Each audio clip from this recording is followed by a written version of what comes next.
தீபாவளி அன்னைக்கு வீட்டில் இருந்தேன். என் பையன் வந்து வீட்டுக்குள்ள நானும் எங்கள் சின்ன பையனும் வீட்டுக்குள்ளே சாப்பிட்டுட்டு வெளியில் வர்றதுக்காண்டி கதவை சாத்தி போட்டு சாப்பிட்டுக்கிட்டு இருந்தோம். வீட்டில் வெளில வர்றதுக்காண்டி வெளில வர்றப்ப 10 பசங்களுக்கு மேலே வீட்டுக்கு வந்து கதவை தட்டி, யாரா வீட்டில் வெளில வான்னு கூப்பிட்டானுங்க. யார் அதை நம்மளை வந்து கூப்பிட்றன்ட்டு வெளில வந்தால் என் பையன் பின்னாடி நின்றுட்டு என்னம்மா வந்து யாரும்மா கூப்பிட்றன்ட்டு பின்னாடி ஓடியாந்து பார்த்தாக்க அந்த பசங்க 10 பேருக்கு மேலே வந்து உன் பையனை வெளில வர சொல்லுவோம், பையனை வெளில வர சொல்லு அப்படிங்கன்னு.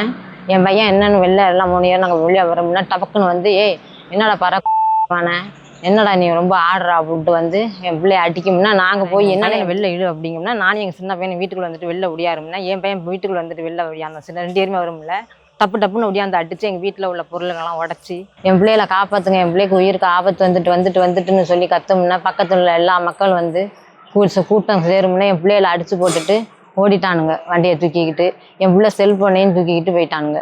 பல்லு வண்டி இன்னும் வலிச்சிக்கிட்டு இருக்கு, சாப்பிட முடியல என்னால்.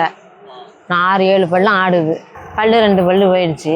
6 பேர் வீட்டுக்குள்ளே பூந்து என்னை அடித்து எங்கள் அம்மா என் தம்பி என்னை அடிக்கும் போது மேலே வந்து விழுந்துட்டாங்க. அவங்களையும் அடித்து எனக்கு ஷோல்டர் வந்து மூட்டு நழுவிருச்சு. நாங்கள் நிம்மதியாக வாழ முடியாத ஒரு சூழ்நிலை இருக்குது.